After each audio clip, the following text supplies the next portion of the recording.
O país ainda sente as cicatrizes da Guerra da Restauração. O tesouro está exaurido, o exército precisa de ser reconstruído, a independência recém-recuperada exige financiamento imediato. É neste contexto que, num alvará de 24 de dezembro de 1660, no reinado de Dom Afonso VI, nasce um imposto que atravessaria séculos, o Imposto de Selo. O mecanismo era simples e implacável. Nenhum contrato, escritura ou obrigação teria validade jurídica sem a marca física do Estado. Uma estampilha colada ao documento ou um papel selado adquirido previamente. O selo não era metáfora, era material, era visível e incontornável. Sem ele, o negócio não existia perante a lei. Ora, mais de 360 anos depois, essa estampilha desapareceu, mas o imposto esse ficou. Em 2020, o selo físico foi abolido, mas o imposto esse não desaparece. Hoje, o pagamento faz-se por guia eletrónica, via bancária ou digital. Mas o nome permanece e com ele uma lógica fiscal que continua a moldar silenciosamente a vida económica dos portugueses. É verdade, o imposto de selo é o imposto mais antigo do sistema fiscal português, ainda em vigor, e sobrevive por uma razão estrutural, uma eficiência arrecadatória. Ao contrário do IRS ou do IMI, o imposto de selo incide sobre atos jurídicos específicos. Não tributa o que se ganha ou o que se tem, tributa o momento em que algo acontece. A compra de uma casa, a assinatura de um contrato de crédito, a contratação de um seguro, a atribuição de uma herança ou a cobrança de uma comissão bancária. É o imposto, na prática, sobre a formalização da vida económica. E existe um princípio fundamental no desenho deste sistema: não acumula com o IVA. Isto significa que o mesmo ato não paga simultaneamente as duas coisas, ou paga IVA ou paga imposto de selo. Assim que este imposto funciona de maneira complementar, atuando sobre três grandes domínios onde o IVA não incide: transmissões gratuitas, operações financeiras e certos atos formais. O resultado para o Estado é uma fonte de receita estável, previsível e transversal. Este imposto está definido na tabela geral do imposto de selo, um anexo técnico que lista as dezenas de factos ou eventos tributários. No cotidiano, podemos elencar aqui uma série de situações: a aquisição de imóveis, que incide sobre o valor da escritura ou valor patrimonial tributário, que for superior, e é pago por quem compra.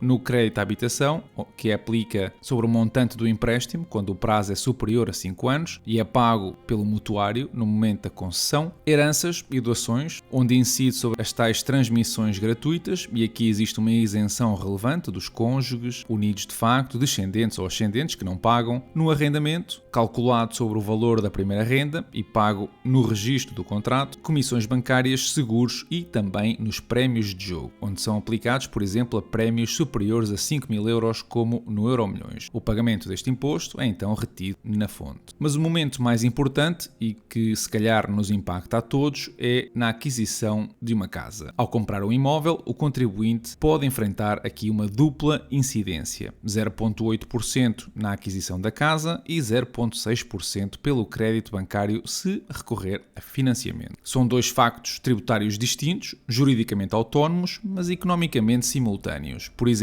uma casa de 250 mil euros obriga ao pagamento de 0,8% sobre esse valor, ou 2.000 euros, e se o empréstimo for feito por 200 mil, exige ainda um pagamento de 0,6% sobre esse valor, ou seja, 1.200 euros. No total, o imposto de selo são 3.200 pagos no momento inicial. Ainda não recebeste as chaves, mas o Estado já recebeu a sua parte. E como é que tem sido essa evolução? Há três motores principais que explicam a evolução na arrecadação deste imposto. O mercado imobiliário é a primeira. A valorização acentuada dos imóveis amplifica automaticamente estes dois valores que eu mencionei, os 0,8 da aquisição e os 0,6 do crédito, e o imposto acompanha praticamente a inflação imobiliária de maneira mecânica. O segundo são juros e comissões. Com a subida da Euribor nos últimos anos, os encargos financeiros aumentaram. Como o Estado cobra 4% sobre muitas comissões e operações financeiras, a receita cresce proporcionalmente. E por fim, o crédito ao consumo. O recurso continuado ao crédito automóvel e pessoal, onde as taxas do imposto de selo podem atingir quase 2%, sustentam uma base de tributação elevada. É verdade que no conjunto da receita fiscal portuguesa, este imposto representa uma fatia relativamente modesta, cerca de 2 a 3% da receita total. Está longe do peso estrutural do IVA ou do IRS, IRS, mas desempenha um papel tecnicamente muito relevante. É uma receita estável, diversificada e de cobrança automática. A base tributável é ampla, como vimos, o que dilui desde logo o risco setorial. Além disso, a liquidação ocorre no momento do ato jurídico, frequentemente por retenção na fonte ou integração nos sistemas bancários e notariais, o que reduz o incumprimento e os custos administrativos. Do ponto de vista orçamental, não é um imposto determinante, mas é um amortecedor de previsibilidade. Cresce em fases de dinamismo imobiliário e mantém-se relativamente resiliente em ciclos menos favoráveis. No entanto, existem algumas isenções relevantes. Eu já mencionei algumas, como as transmissões gratuitas entre familiares diretos, determinadas operações nas áreas da saúde e da educação e também juros de crédito à habitação para habitação própria permanente.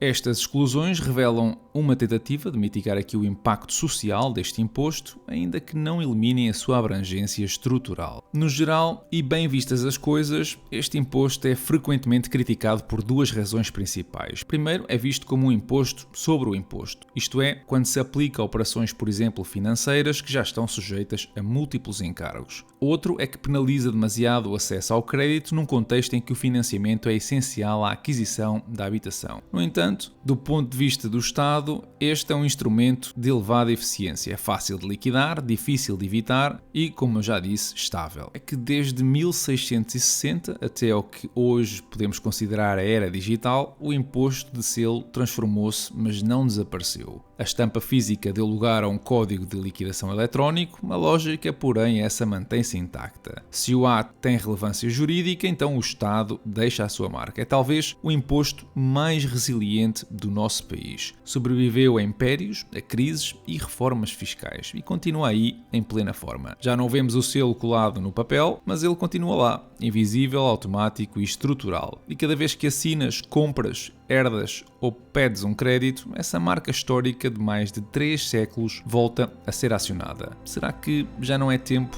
de a remover? Deixa-me saber a tua opinião na caixa de comentários.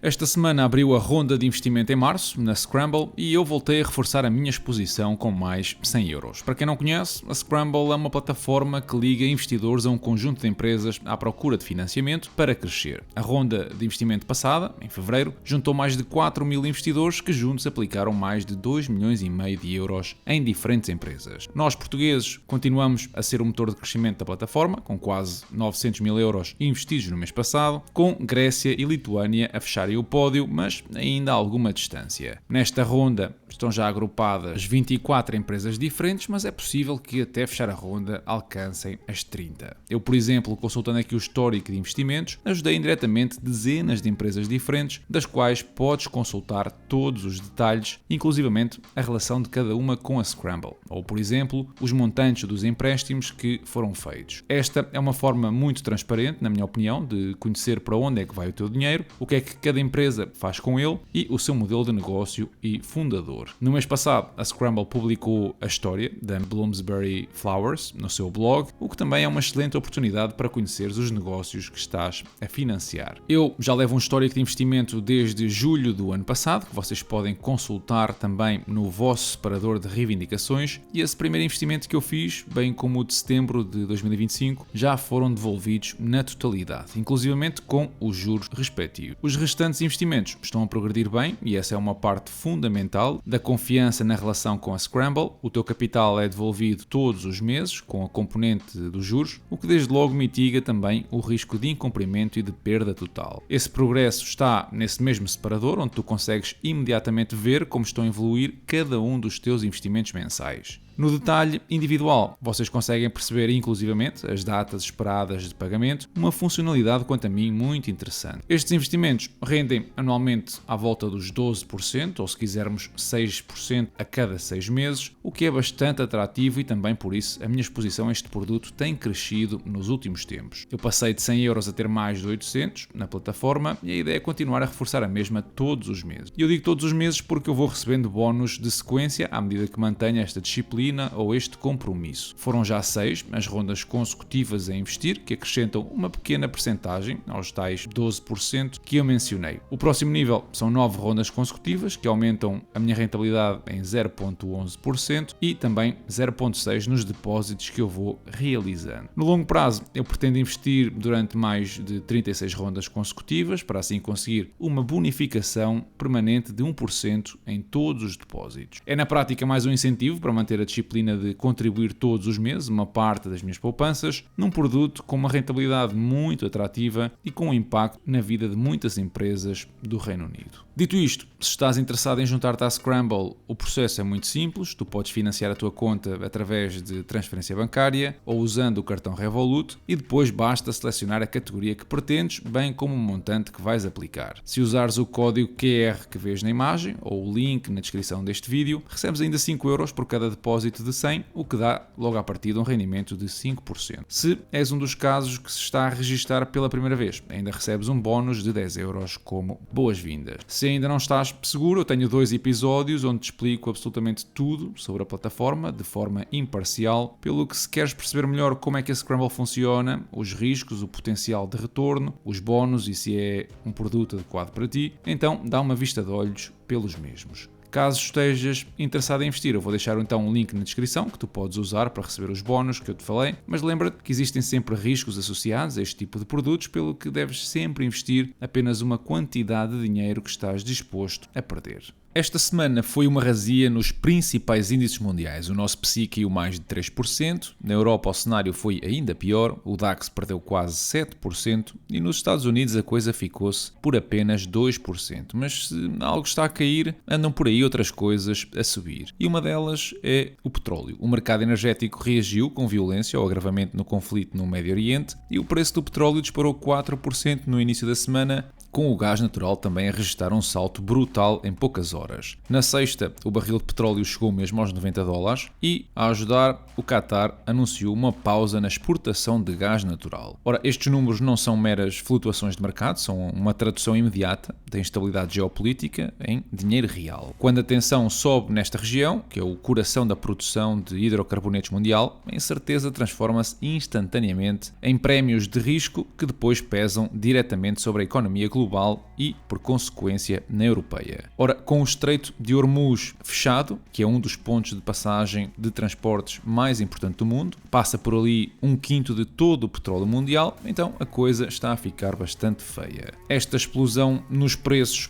é a prova cabal de que a nossa segurança energética continua a ser um castelo de cartas, assente na volatilidade de uma região que não controlamos. Não estamos ainda perante uma crise de escassez física, mas talvez uma crise de vulnerabilidade estratégica. Sempre que soam os tambores de guerra no Médio Oriente, a Europa, apesar de todos os planos de transição, descobre que continua a ser refém de fluxos que podem ser interrompidos por qualquer escalada bélica. Ora, nós, em Portugal, dispomos atualmente de reservas estratégicas de energia para 93 dias, cumprindo as metas impostas pela União Europeia e pela Agência Internacional de Energia. Estas reservas garantem que o país tem estoque de segurança de produtos petrolíferos para enfrentar eventuais rupturas de abastecimento externo e este colchão é monitorizado rigorosamente para assegurar que mesmo em cenários de crise internacional os serviços essenciais e a economia nacional não parem de imediato. É na prática a nossa linha vermelha entre a normalidade e o caos, mas também não nos podemos deixar enganar pelo conforto deste número. Embora Portugal cumpra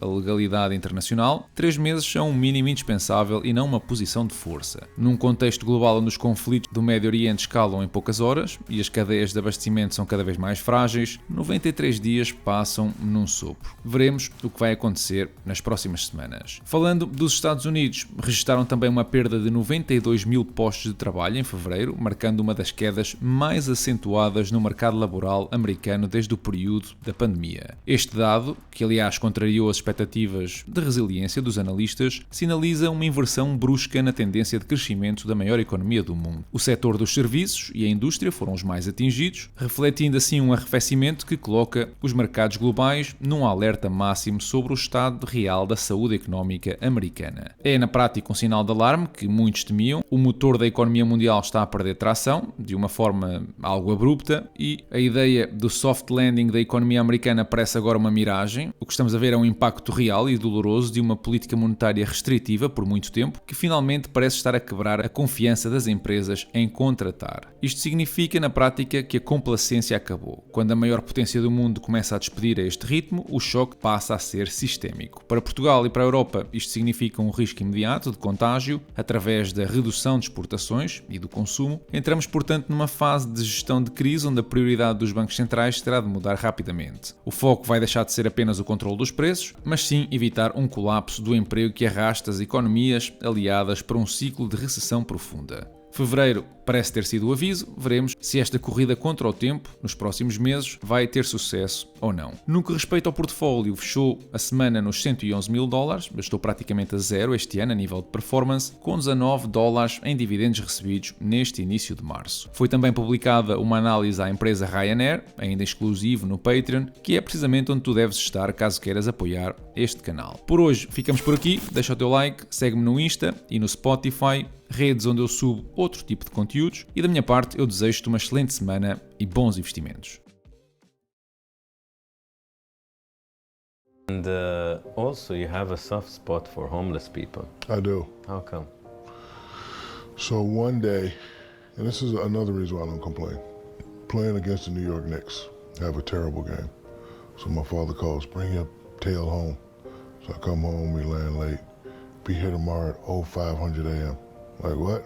You heard what I said? Yes, sir. So I go home, wake up 5 a.m. We get in the car, we're driving.